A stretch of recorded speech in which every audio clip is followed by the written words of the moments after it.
really exhausted in a 3-hour ride, they come into play. Mm-hmm. And you're positioning around, you're moving forward, you're moving back, you're sitting on your left cheek, you're sitting on the right cheek. You just got to get your body used to doing that, and you just got to feel that vibration for, So true, Jeannie. I wanted to give a shout out to our teammate Chris Crago. He's trained for Leadville. He did it last year, and he did it in 11 hours and change. And he wanted to come back, and he's coming back with a vengeance. Let me tell you, he has been training for the past 3 months now. Yeah, 2 days on the bike. 2 days on the bike for 6 days a week. And he's been doing that for the last 3-4 months. And I mean, we got out there, and he's looking to crush Leadville. He will crush it. He also has an altitude training system. So yes. So 2 days a week, he rides for 90 minutes at like 9,500 feet, 10,000 feet. So I mean, he knows he's conditioning his body to be able to operate at 10,000 feet. Where I'm going to be like winging it and praying it, rocking up on Thursday before, like maybe 2 years ago. And so it's because we were talking about earlier, you need 10 days to get your body acclimatized to where you're going to be racing. Yeah. Same thing with altitude. There's a lot of testing that said if you can't train at altitude, train in heat, because it's not exactly the same demand, obviously, because when you're at altitude, there's not as much oxygen. But when you're training in heat of the day, it kind of simulates your body has to do with the blood flow to keep cooler. So it trains to get a little more efficient in that heat. Mm-hmm. But when you're racing at 10,000, 12,000 feet, the best way to do it is to race and train at 10,000. I had the privilege of getting to SAG for our guys this past weekend on Saturday. And awesome. I mean, I stayed on them the entire time, and back and forth, because obviously there was a split in the in the group, and some had to go and some stayed back, and it was really amazing to watch the agony and the suffering that they were going through. I mean, it literally was almost like a race day condition. I mean, they were frustrated, people cussing, and it was interesting. And this was our training, right? Not they weren't cussing at each other and getting frustrated at each other, but it was more being mad at the dirt, and you can see the intensity of this training ride. And I'm telling you, have you been out there? Have you ridden out in Vanderpool? Like, it is just, these climbs are brutal, and you're watching people. I mean, some people can't even get up on them. People jump off their bike and walk their bike up some of these 3-mile inclines, and it was really cool for me to see our guys push through that. And they were suffering. And when I say suffering, I mean pulling up, and I see one of my guys on the side of the road just under a shade tree, just like shaking, like he was done. And this was a training day. It was really amazing to watch. Yeah, because a lot of folks don't see that. They're like, wow, those guys are so fast. But they don't know that they're suffering. Absolutely. I talked to Yvonne Dominguez, who was with me on Toyota's pro team a couple years back. And I asked him, I said, do you have any suffer days? I mean, I knew he did. But he goes, there were days I'd pull over and just sit there under a tree somewhere for like an hour going, I don't want to get back on the bike. I don't want to get back on the bike. But he does, and obviously he's a pro. So it was one of those things that at the races, people are like, wow, you're super fast. But they don't see the suffering that you do in training. It'd be interesting to work out how many hours training it takes to get an hour of good race time. Like, is it 5-1? Is it 10-1? Like, what is the ratio, Because another thing to think about is you see and you train with people like Robbie Wade, who can hold 27, 32 miles an hour on a bike, no sweat, and you're like, holy crap. And talk to you. But then what most people don't realize is when they're racing and they're holding a 29 mile an average, that's just as hard for them as it is for us to hold 21. Yeah. So the level of intensity or the level of effort is the same. They're just able to produce that much more wattage or power or speed or whatever. Right. So it's when he's running like 5-10 splits, he feels the same as when I'm running 8-10 splits, but he's able to produce that much more work. Mm-hmm. Yeah. It's incredible. And it's going to be something to see everybody racing at the tiny and small. That'll be awesome. July 8th. But you got so much to talk about, and we're going to go commercial free for the next 11 minutes. So what do you got? The commercial free airtime is being purchased by the Kitchen. There you go. Yeah. Sponsored by the Fit Kitchen. Another one thing I want to talk about is, and this can be a make or break scenario for a race or a training day is equipment. Mm-hmm. The last 2 I've had out there, I've had to stop. I have to take a back off out there with Jeannie. I had to replace my whole back wheel. So, it's the technical aspect, particularly of multi-sport, where you're swimming, you've got a wetsuit, you've got goggles, you got your swimmer if you're using it, you got the weather conditions, you jump on the bike, you got your helmet, you got your tires, your derailleurs, all that kind of stuff, and then running, you got shoes. So there is an equipment component to it, so you want to get familiar with that And if you've never changed the tire before and you're doing a race that's longer than 4 hours, chances are if you get a flat, you're going to have time to fix it and be able to finish. If you're doing a sprint race, you get a flat, wave your hand and sag it in because your race is pretty much done. But be familiar with the technical aspects of what you're doing. If you're a bike rider and you don't know how to change a tire, go into Brit and say, hey Sean, hey Richard, hey teach me, hey Jimmy, teach me how to change a tire, teach me how to change a flat. That's good. Because that's so important, and that's one of those things that, say like in triathlon or duathlon, or like you said, you're just out riding on your bike, you're going to the mailbox or whatever, you got to know how to change your tire because you could lose a race that way if you're racing in it. But Michelle, as you see her bike is sitting in here, she got a flat as we were coming into Lifetime yesterday, literally the last quarter mile, and she goes, what do I do? I said, just ride it, and I'll show you how to change it tomorrow. Oh, I said, well, actually, I'll change it. She's like, no, show me. I want to know. Which is so awesome. Important, because that way if she's ever out by herself, which she really wouldn't be, but if she's out by herself, she's like, I know how to do this. I mean, I say that to Jeannie. I said, if you're riding out there and you get a flat, chances are you'll never, ever, ever have to change it, particularly if you're riding with guys, but you should know how to change it. Yeah, absolutely. But if you're a beautiful woman, you pull over and there's 40 people, hey, can I help you? What do you need? Can I? Yeah.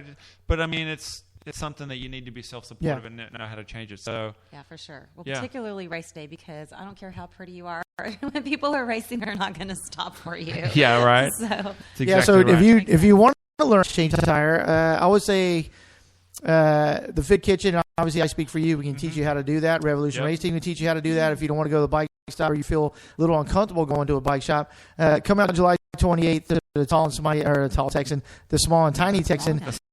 And while they're racing, I'll teach you how to change a tire. There you go. Because I'll be sitting there going, okay, they're out racing, I have nothing to do. I'll teach you. Yeah. There you go. That's just a service on behalf of the Fit Kitchen. The tire change clinic. Revolution. That's so what else you got, sir? So, I mean, that's basically all I wanted to talk about. Obviously, you come in here and there's no such thing as a script. It's just a page full of notes that you want to try to hit. And we've hit all of them so far. I just want to put a shout out to my gear. It is hot, so those that are training in the wee hours in the morning or late in the evening, hook yourself up a pair of sleeves or, get a big sleeve and wear as a wear on your calf if you don't want to wear sleeves on your arms. Put the red one facing backwards, the white one facing forward, so you're visible. Awesome stuff. Check out 110%. If you're going to be training in the heat or racing in the heat, you need a good visor, you need good sun protection, you need a way to be able to cool your body down. 110% has great technology to be able to do that. And also pay attention to how your body's feeling and don't just drink water because that can be just as dangerous if you dilute your electrolytes and don't replace them. Genesis Pure Direct has a phenomenal sports line, the GPS line. That's what I train and race on exclusively. I use their hydration formula. For me, I use 2 straws in each bottle, and I go through 2 bottles an hour. And then every 2 hours, I'll also have a bottle of their recovery, which is a meal replacement. So I get the protein, the fat, the carbohydrates, and the electrolytes while I'm training, and it digests really quick. You put it on ice, it's just like drinking chocolate milk. So check out Genesis Pure Direct. If you have questions about nutrition or meals, go in and check out the Juicy Heroes locations. There's 2. There's one on Stone Oak right next to Drew's, and there's one on South San Pedro, just south of Willie's and the Enterprise Rent-A-Car, just before Brook Hollow. We've got a great selection of meals in there, and check out the juices in there as well. Tell them Simon and Jeannie told you to come in. And then also try a slushie. Put your electrolytes, whatever you're going to use, drink your electrolytes throughout the day as well, not just while you're racing, so your body gets super comfortable processing them. Blend it up with some ice and have that, 30 minutes before you go out. That'll cool your body temperature down, and just give your body something different. So lots of cool things. A lot of things coming up, obviously, for the Fit Kitchen. Revolution Race Team, you if you're like, Revolution Race Team, who's that? I've seen in the bike world, I've seen Britain's Triforce, I've seen Revolution Race Team. Who is Revolution Race Team? And I'll let Jeannie answer that. But also, it is the fastest triathlon team or multi-sport team, or actually team that I know in South Texas, which says a lot because I announce a lot of races. SW Crowd, my God, I probably got the fastest running team that I've ever seen. But for a whole, Revolution is incredible. So who is Revolution and where did you guys come from? Well, this is what I love about our team. It really was not, but it just so happens that the athletes are elite athletes. But it was never intended to just cherry pick people who are the fastest and the best in town. And in fact, how it was birthed was mostly just out of a camaraderie and a synergy among the athletes on the team. Yeah. Everybody has I think all the guys, and now April too, incredibly amazing. They're just the most humble, solid folks. I mean, they're fantastic athletes, yes, but before they're fantastic athletes, they're just really amazing, solid, good people. And there's synergy about our team, and we are all wanting to help, and it just, for the whole triathlon and endurance community as a whole. And so it just fit and it just clicked. And then just good things started coming our way. And I could not be happier with their team. So super excited. Anything? It's amazing. You'll be able to see Revolution Race Team like July 8th. Team as a whole. It's going to be an event. So it's going to be fizz. There's bragging among teammates. There always is. Like there's bragging among friends.